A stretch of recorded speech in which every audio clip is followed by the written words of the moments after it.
Hey guys, this is Tom, and here we are for another M12 Sealed daily event. Going to be one of the last few daily events we're able to do before tomorrow, and the Season 9 MOCS Championship is going to start. So, um, basically, we'll be opening pack here in just a minute, and one of the other things I wanted to mention about the last sealed daily event that we ended up doing is we tried a new strategy, of seeing if the bang chuckers plus some of the auras was going to work out. It turns out that didn't really work out, but I guess one of the things that I really like doing is in some of these smaller daily events, just trying new strategies, seeing if something is viable and could potentially be a good strategy, so that we could use it in some of the bigger events. But anyways, I love hearing you guys' feedback, and let me know what you think, and we'll get started here in a second. Okay guys, here we are, and let's take a look at the pool real quick. So let's see, in green we have a Jade Mage, we have a Cudgel Troll, got Garrick's Hordes, and this is a card we ended up losing to last night, so definitely powerful card. Unfortunately, not too much else in green. Like, we have triple Titanic Growth, double Plummet, but unfortunately really no other creatures here to speak of. We have an Arachnus Web, so not too much going on in green. Let's see, in red we've got an Arsonist, 2 Fire Slingers, 3 Fire Slingers, okay. We've got a Goblin Warpaint, we have Incinerate, we've got double Fling, an Active Treason, or 2 Active Treasons, a Lightning Elemental, and a Lava Axe. So this is an interesting split here. Moving right along, we've got black. We have Disentomb, Child of Night, Dark Favor. Onyx Mages is a very powerful card. It just allows all of your creatures to sort of trade up to bigger and better creatures your opponent has. 2 Blood Rage Vampires. We've got a Mind Rot, double Devouring Swarm. We do have a Royal Assassin. Very powerful card in limited format. And let's see, we've got a Solemn Simulacrum in artifacts. We have a Thran Golem. So we also have Distress in black. Okay. One of the important things in Sealed, you do want to be looking at your creature count, just because it is such a creature-heavy format and it's so aggressive. So, I mean, one of the primary considerations when you're looking at a color is, do I have enough creatures to support this color? Let's see, we've got Unsummon, Ponder, got Double Negate, we have Divination, okay. Jace's Archivist, this is another creature which is very powerful. If you're an aggressive shell, you can, quickly empty your hand, and then while your opponent still has a much greater hand size than you, you can then essentially get a huge amount of card advantage by using the ability early and force them to discard their hand. And then, drawing up to the amount of cards that they had. So we've got a Fleetwing Aven, a Bell Tower Sphinx. Okay, so I mean, the creatures in blue are decent. I'm not sure we have enough, but it's definitely, one thing to look at. In white, we've got Alabaster Mage, double Griffin Rider, got a Vanguard, triple Griffin Rider. Okay. We have 1 Griffin Sentinel. We have an Aegis Angel. We have Sarah Angel. We have Gideon Jura, who is ridiculously powerful. We have an Armored Warhorse. We have a Veteran. We have an Oromancer. A Stave Off. So there is a very good chance at least one of our colors is going to be white, just because, in my mind, Gideon Jura is one of the most overpowered cards, especially in this format. The fact that he comes in with 6 loyalty is absolutely a complete beating. He's so hard to kill, and he's so powerful. So, we have a few Mighty Leaps in white. The creature support in white, like, we do have the Sarah Angel and the Aegis Angel. The Griffin Riders are really pretty terrible, though. They don't really do anything. We only have 1 Griffin. So, the creature support is not that much. So I think one of the primary things we're going to be looking at is which color can we support the white with the best. If we were to look at like white blue, well, let's see. We have the Harbor Serpent, the Bell Tower Sphinx. Not sure white blue is exactly where we want to be. I mean, the Archivist is great, but the Archivist is much better in a very super aggressive shell. So like a red blue deck, Archivist would really shine. As a 2/2 blocker, it's not that exciting. Now in red, we have a lot of early game creatures. We do have some removal. We have the Incinerate. We have Fling. Active Treason not so good in this shell, just because once again, this is going to end up being more of a defensive build. So, Fire Slingers are super aggressive. We don't really have any creatures in red. So red may not be the color to pair this with. We could look at potentially looking at the black. The black might be a better shell for it, because with black we have Royal Assassin, who's a very defensive creature. We also have, a few Devouring Swarms. You've got the Onyx Mage, which can trade up, the Child of Night, the Mind Rot, which is good. In green, we don't have enough creatures, I think, is the problem with green. I mean, we have the Jade Mage, we've got the Cudgel Troll, which are very, powerful quality creatures, and the Garruk's Horde, but just don't have enough of them. Like we have the Plummet, the Arachnus Web for defense, which is good. We have Rampant Growth to kind of speed us up a little bit. We've got the Brindle Boars to get in the way, but, I'm not excited about Brindle Boar as a card. So, what is going to be the best pair with the white? Is the real question. I think I'm leaning towards black at the moment. Let's take a look at the white-black shell and have a look here. We could potentially play like Wall of Torches in this build and run like the red, potentially. So let's see here. One of the nice things, if we did end up running red, we'd have the Warpaint with the Thran Golem, potentially. So let's see here. Now, blue probably has more early game than the other colors here, just because we've got the Coral Merfolk, the Phantasmal Bears. Okay, so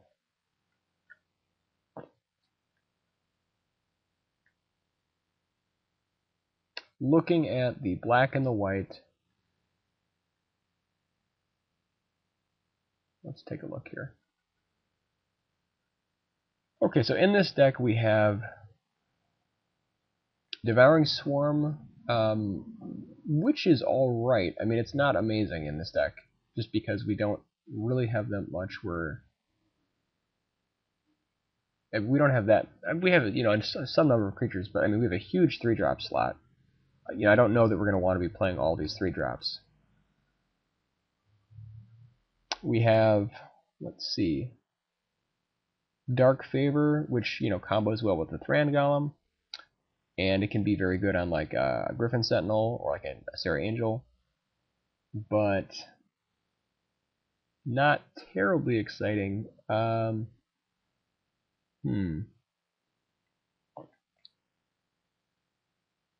What we might end up doing is we might just end up running the vampires instead of the swarms here. I mean, swarms are fine, but they're typically better in an aggressive style deck. This is more of a defensive deck, so like we could play them to build up our Air Force and just use Serra Angel and Aegis Angel, which would be fine. But the Blood Rage vampires trade with almost anything. And so they're certainly a decent option. Let's see, Oromancer gets Dark Favor, so this is 22 right here. And I think that we definitely want Disentomb for this deck so we can get back our Royal Assassin, or get back the Serra Angel or the Aegis Angel. This could also be a deck where we end up running like Elixir of Immortality. Might be an option. Or we could just end up running like another Griffin Rider here, just to get some more early game. Not very excited about Griffin Rider, especially with only one Griffin. So, but I mean, like with Onyx Mage, you can trade up. Can get the early damage in for the Blood Rage vampires. So it's an okay card. Although honestly, I mean, like Pride Guardian might even be a better card for this style of deck, just to be able to stave off the early Bloodthirst, which we will inevitably see. So this is the white-black shell. I think it's okay. We've got the Mind Rot, the Distress to get rid of the big threats and then clear the way for our Gideon and our Sarah Angel. Let's take a brief look at the let's take a brief look at the blue. So if we were to look at blue instead of black, what would we have?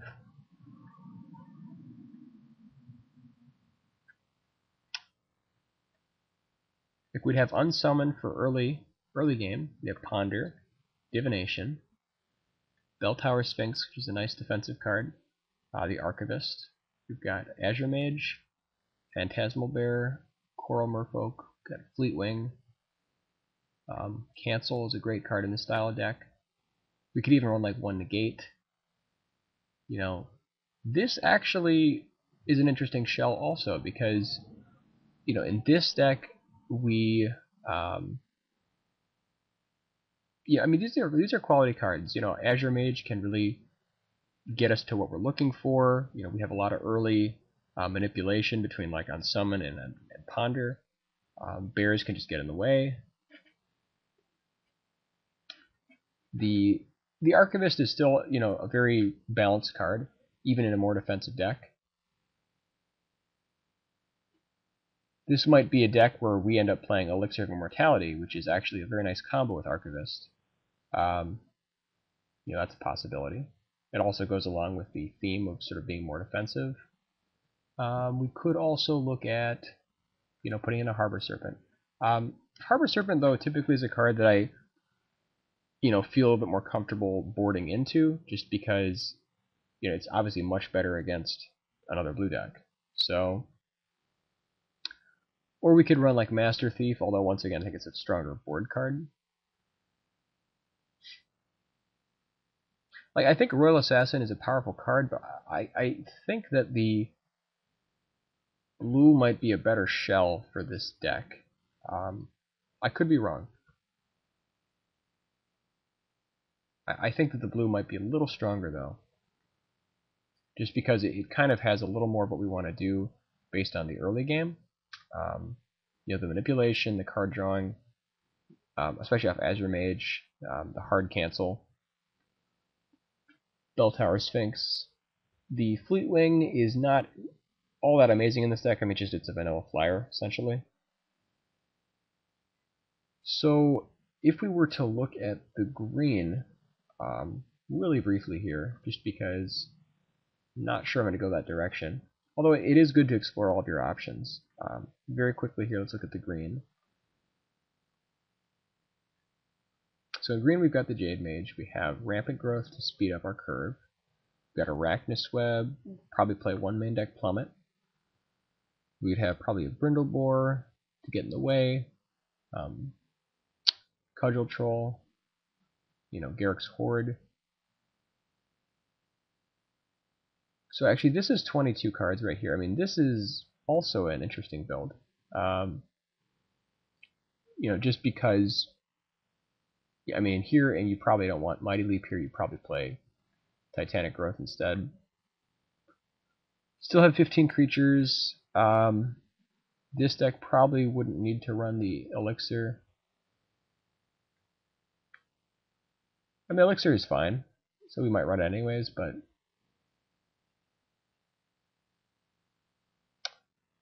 yeah.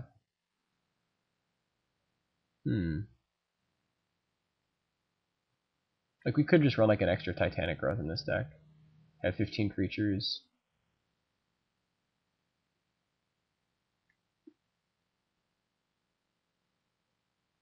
Maybe like run an extra Brindlebore.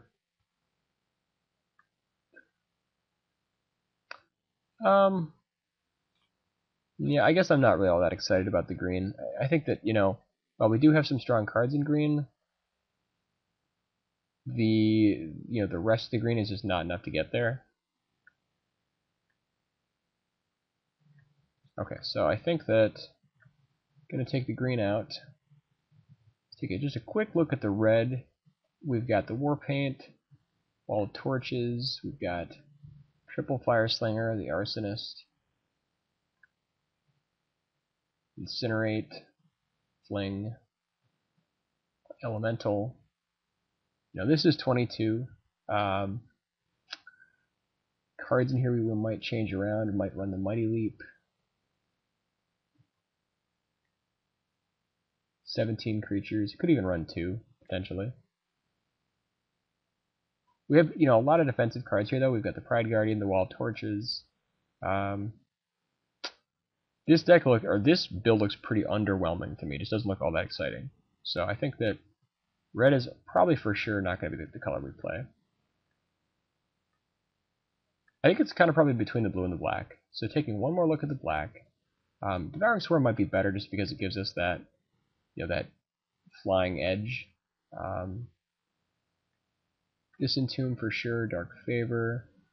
Got the Assassin, Mind Rot.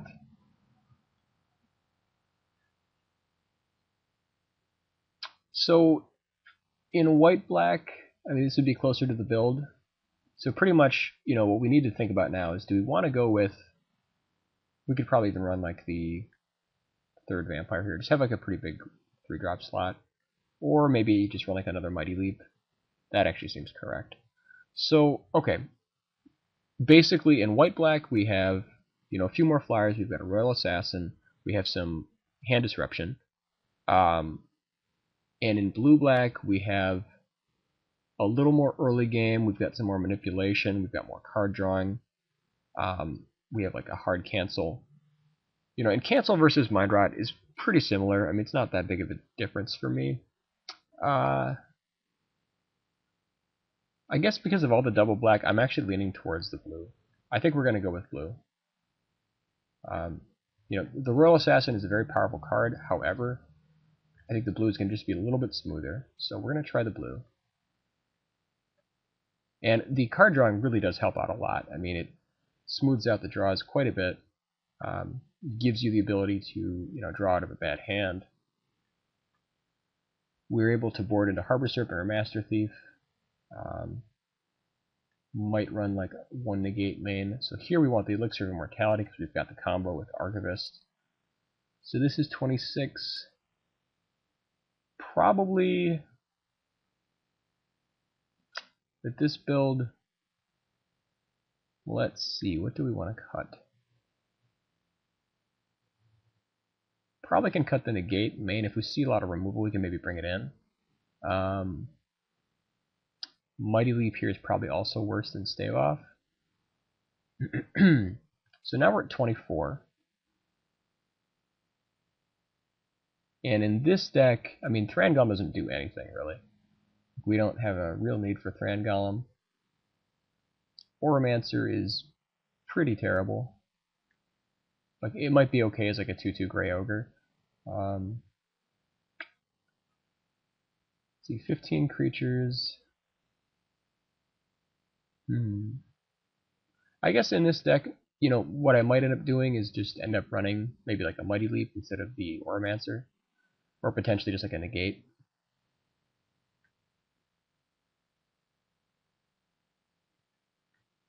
Like, you're almost always able to use negate in one way or another. So which one does more for us, Mighty Leap or negate? Like, how are we winning this way?